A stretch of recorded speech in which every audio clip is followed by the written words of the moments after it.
गेल्या अनेक दिवसांपासून निघणाऱ्या मराठा समाजाच्या विराट मोर्चांबद्दल आज वर्षा बंगल्यावर खलबतं होणार आहे। मुख्यमंत्र्यांनी भाजपमधल्या वरिष्ठ मराठा नेत्यांना या बैठकीचं बोलावणं धाडलंय। मोर्चाद्वारे मराठा समाज एकत्र करत असणाऱ्या ह्या सगळ्या मागण्या, त्याचबरोबर आगामी जिल्हा परिषदांच्या निवडणुका या सगळ्यावर मोर्चांमुळे होणारा संभाव्य परिणाम या सगळ्या पार्श्वभूमीवर ही बैठक बोलावली गेली आहे। विशेष म्हणजे आतापर्यंत या मोर्चामध्ये केल्या गेलेल्या मागण्यांबद्दल सरकारकडून कुणीही थेटपणे बोलणं टाळलेलं आहे।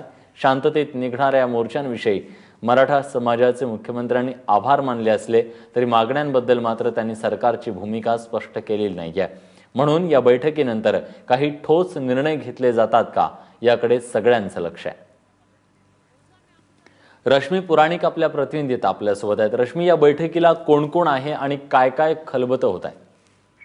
विलास, ही बैठक संध्याकाळच्या सुमारास होण्याची शक्यता आहे आणि जशी आपल्याला माहिती मिळते की सध्या मंत्रिमंडळाचे जे महत्त्वाचे मंत्री असतील, म्हणजे चंद्रकांत दादा पाटील असतील, सुभाष देशमुख असतील, सुधीर मुनगंटीवार असतील, त्याचप्रमाणे जे इतर मराठा रावसाहेब दानवे असतील, हे सर्व सहभागी या बैठकीत होण्याची शक्यता आहे। जसं आपण सांगितलं की एका जाहीर कार्यक्रमात मुख्यमंत्र्यांनी असं स्पष्ट केलं होतं की जे सध्या मोर्चे निघत आहेत तर सगळ्यांचा आम्ही आभार मानतो, कारण हे मुख्य मोर्चे आहेत आणि ह्या मोर्चांमध्ये कोणती अशी राजकीय भूमिका किंवा आशा घेण्याचा प्रयत्न केला जात नाही असं तेव्हा मुख्यमंत्र्यांनी सांभाळून घेतली होती आणि जे मोर्चे निघत आहेत, जे मोर्चे काढले जात आहेत त्यांचे देखील त्यांनी आभार मानले होते। परंतु ज्या मागण्या आहेत आणि जी आंदोलनं आहेत त्याला आतापर्यंत सरकारच्या पातळीवर कुठलीही भूमिका किंवा आपण म्हणतो की ऍड्रेस करण्यात आलं नव्हतं आणि ज्या निवडणुका आपण बघतो येणार आहे त्यावर खूप मोठ्या प्रमाणावर भाजपला फटका देखील बसण्याची शक्यता आहे।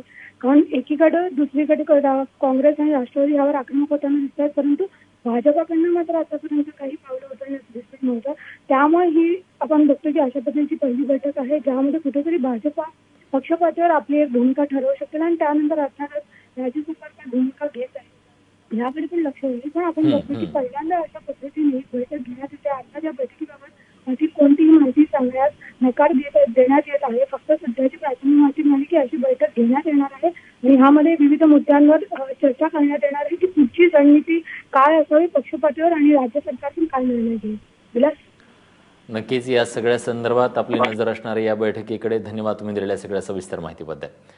कोपर्डीच्या घटनेनंतर राज्यभरात मराठा समाजाचे मोर्चे निघण्यास सुरुवात झाली। त्याआधी नक्की कुठे कुठे मराठी क्रांती मोर्चे निघालेत पाहूया। 9 ऑगस्टला औरंगाबादेत, 25 ऑगस्टला उस्मानाबादेत, 29 ऑगस्टला जळगाव, 30 ऑगस्टला बीड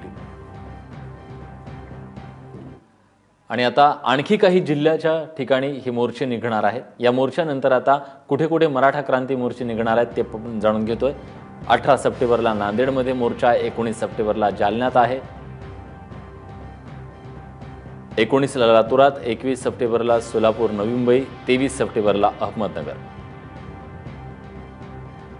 25 सप्टेंबरला पुण्यात, 27 सप्टेंबरला सांगली हे सगळे मोर्चे आगामी काळात निघणार आहेत।